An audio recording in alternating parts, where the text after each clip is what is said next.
welcome back to the Unbeatable Energy drumming channel. I'm Steve Rivers and we are carrying on with our project into classic 12/8 djembe patterns. And we have been looking at various kind of patterns that have things in common with the whole realm of rhythms, which I call the rhythms in the sort of the Soli pathway, where they have various things in common. So last week we were looking at a rhythm called Garangedon, and what I'm going to do this week is I'm going to do a rhythm which is similar to Garangedon, where you would hear this classically in lots of these type of rhythms in this sort of Soli style 12/8, but we're also going to be looking at sort of joining up the dots as well, because some of the things we're going to look at, there are parallels with what's happening with the Dunduns. Now, even if you don't play Dunduns, this is not a Dundun lesson, but this is about being able to broaden our understanding. So it is important, even if you don't play Dunduns, that you have some understanding of the Dunduns so that you can put all the things we're doing in the djembe into some kind of context. Okay, so just to recap what we did last week, we were doing this pattern, which went like this. Like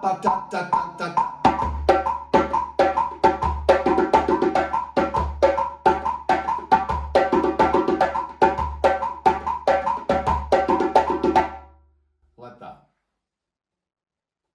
So this week, what we're going to do is we're going to almost take a pattern which has exactly the same kind of feeling, but the sort of the diddly bit is kind of flipped around.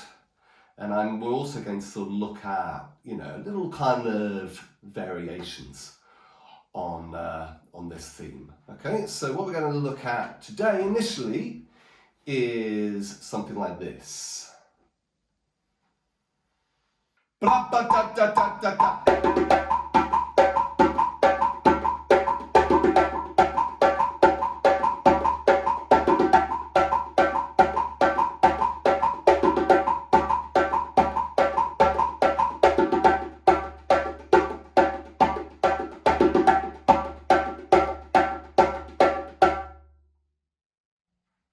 There you go. So I started obviously with my little foot pedal there. I decided to take the foot pedal out so you could hear it in a more pure sense. But obviously that foot pedal was kind of creating the sort of a pulse anchor, but it's kind of quite nice to hear it without that as well. So that's what we're going to look at. They're quite similar to the Garangedon pattern, but it's just we've got the bits where you've got the busy bit is kind of flipped around. So let us break up that rhythm and let's have a look at these first of all. I'm going to start the pedal again.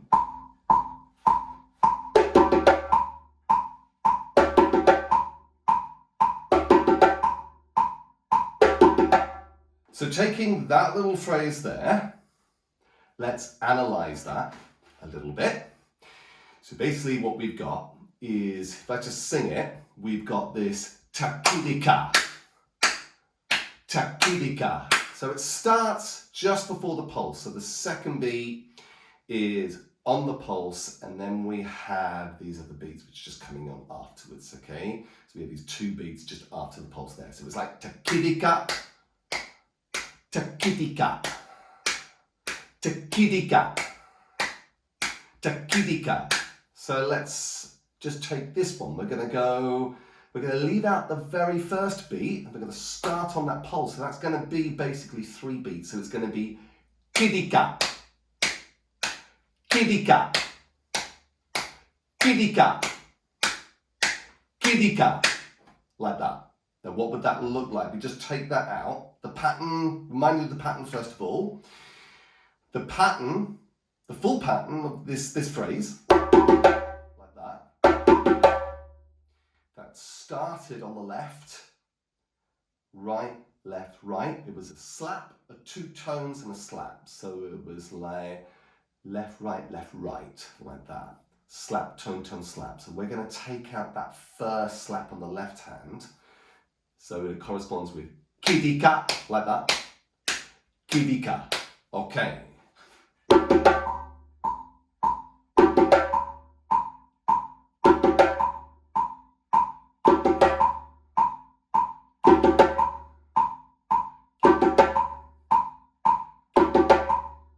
Like that.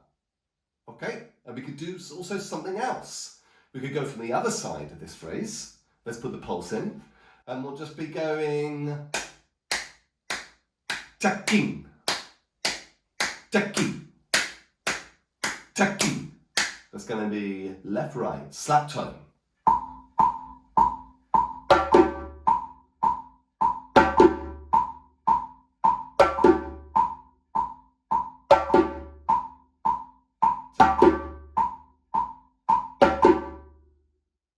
Okay, so we've got two things. First one we had. And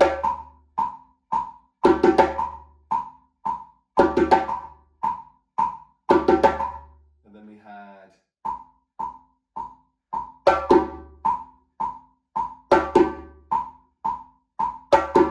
Like that. Now we're going to put the two together and we're going to go really, really slowly.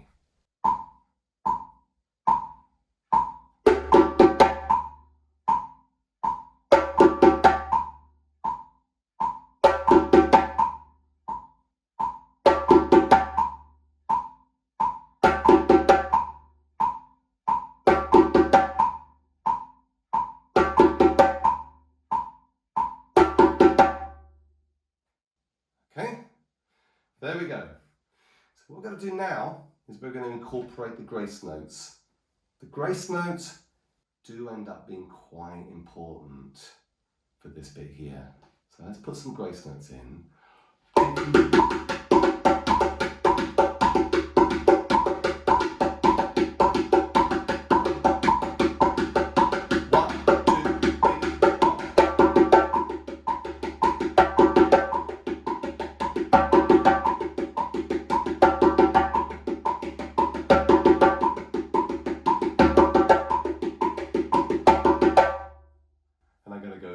Do that even slower, and I'm going to come in straight away on our phrase. 1, 2, 3, 4.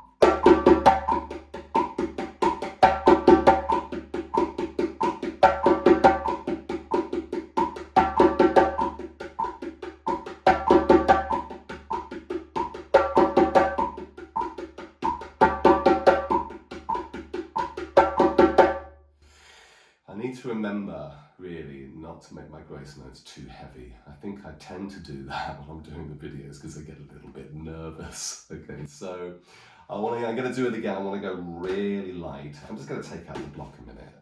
Okay, so we're going to go 1, 2, 3, 4.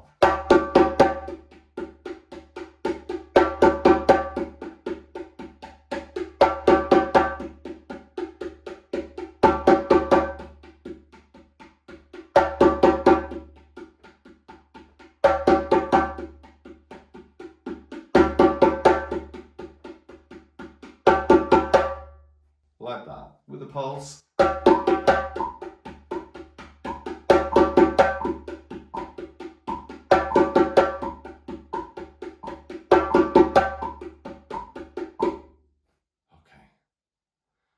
All right, so we're going full speed. Like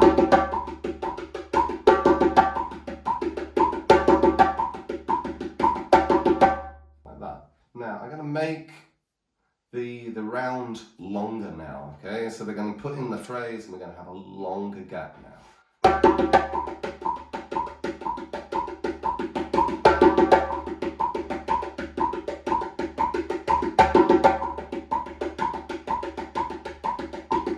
Or maybe I make it maybe a tiny bit shorter than that. Dacky gap, dacky gap. That'd be better.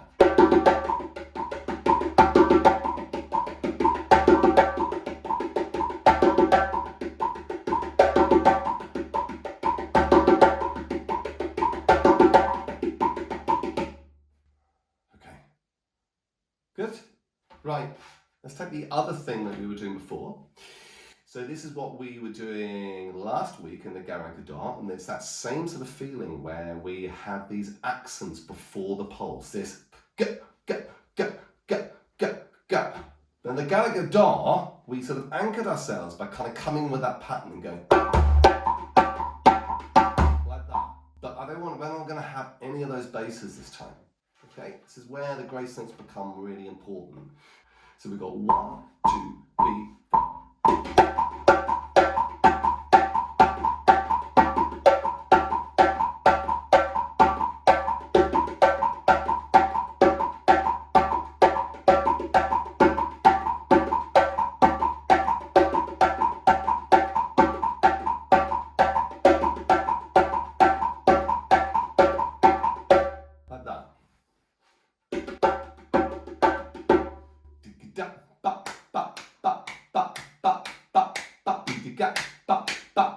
Now, the thing is that I'm implying there's that little diddly phrase there. You can probably kind of hear where that, some of you might be able to hear where that little diddly phrase is. I'm sort of taking it out because I'm sort of wanting to put the two things apart.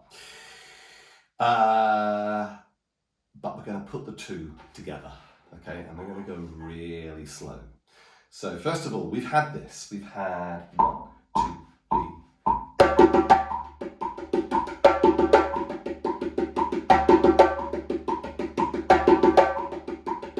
Like that, okay? And we've also had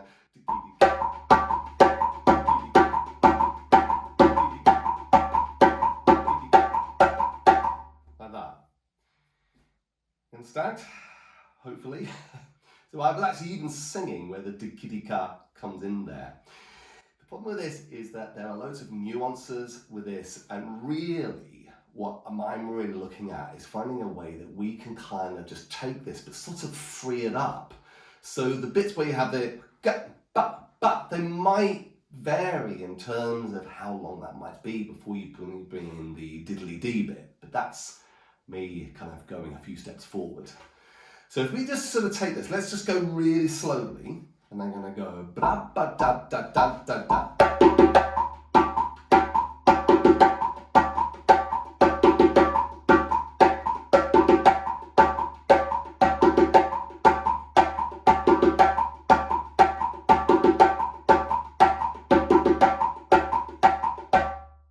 Like that.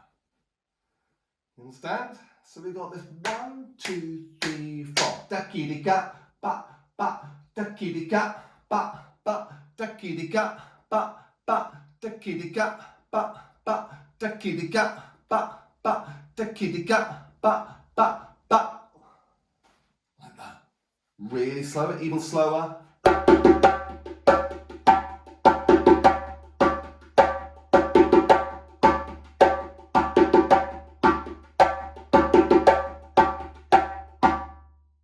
Even slower.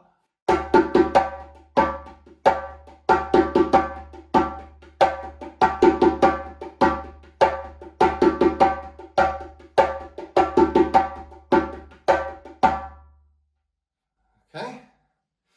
Now, well, as I mentioned, we could even make that bit, the more sparser bits, we can make that longer, so we can start to go like this. It's another way.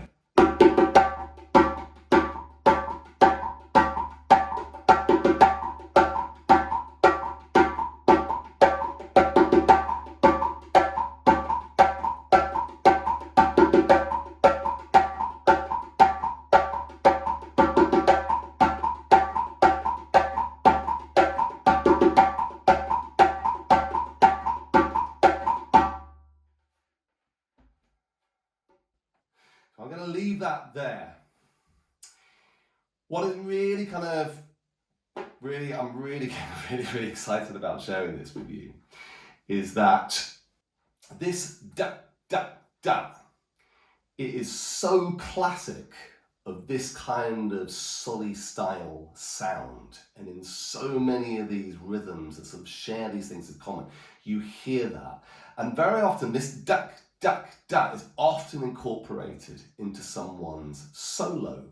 So honestly, if you kind of can manage to sort of get that kind of feeling when you really get kind of disciplined with your grace notes and the slaps and having that accent on the slap, there are loads and loads of quite simple but really nice sort of solo ideas that you can do over this with these 12/8 rhythms. But the really important thing I want to show you is this duck, duck, duck, ducking is also, it's incorporated and used in different ways with the kenkeni. And also I've got the sangma here because I want to show you other parallels as well. So what we're sort of basically we're talking about is this this thing with these rhythms where this Soli style where they just love this accent before the pulse. Yeah? So if I just show you this, very often, a lot of these rhythms, you would also have the kenkeni doing the same kind of thing. Okay, so it's got a bell here, and the bell is basically doing a like that. And then the open note is going to have that beat just before the pulse. So it's on the B4, like that. So it becomes ba ba da da da da da.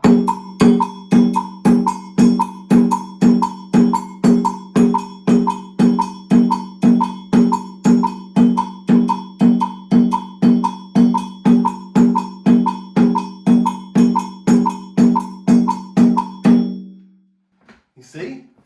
Same thing. So it might be that something like that might shadow one of the djembe accompaniment patterns which might be taking on that feeling, or it might be that the kenkeni entirely takes on that feeling and the djembes are doing other accompaniments.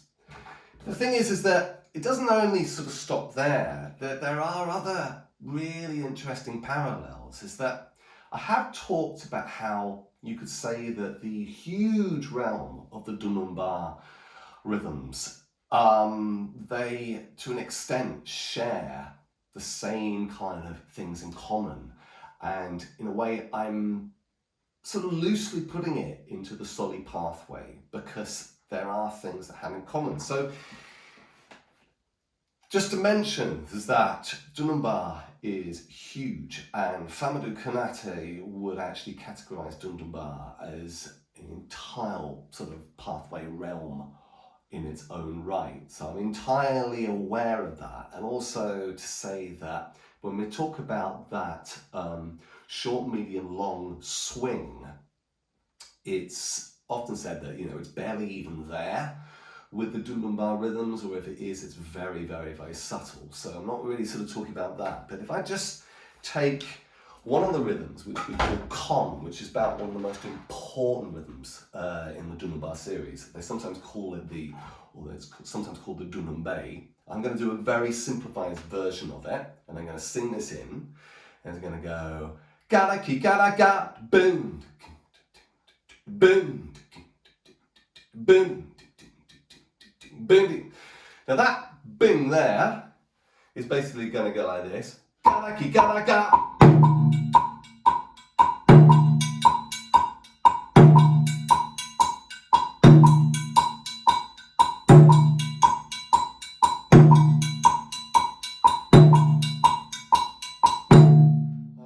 Now this is not a Dundun lesson, but what I'm sort of showing you here is that beat that we have on the sangma is similar to what we were doing with the kenkeni. The kenkeni is obviously more repetitive, and that's really, really important. That beat there, it also, when you have the Dundun bars kicking in with this ba-bum, ba-bum, ba-boom, ba-ba, it'll just enhancing accents and bring something out. The sangma is the leader in Kon, but what I'm showing you is the way you have the bells doing the same before, and that open beat is again that beat just before the pulse.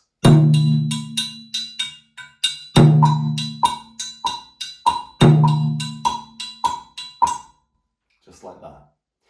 So that's kind of the reason why I brought these in, so that we can start to get some context of some of the patterns I'm showing on the djembe, to get a broader sense of, you know, the things they have in common. So, you know, you will also find then that if you're not entirely sure, where a rhythm that you might be learning is placed, you often have the answers when you hear the kenkanese. There is another really, really crucial classic pattern the kenkane does, which I'm not going to look at this week. It's actually going to be, this one we're going to look at is going to be sort of probably 2 weeks down the line. I'm going to have to take that one very easy because that is going to be particularly challenging. Guys, I hope you have enjoyed this lesson. I'm going to be back next week. I'm actually going to take that pattern and we're going to look at some nuances with it, and we're going to look at freeing it up so that we can almost kind of consider ways that we can improvise based on that sort of principle of that buck and all those things. So if you've enjoyed this video, please like it, and if you haven't done already, please subscribe to the Unbeatable Energy channel. More rhythms on their way. You guys have a great weekend, and I'll see you all soon.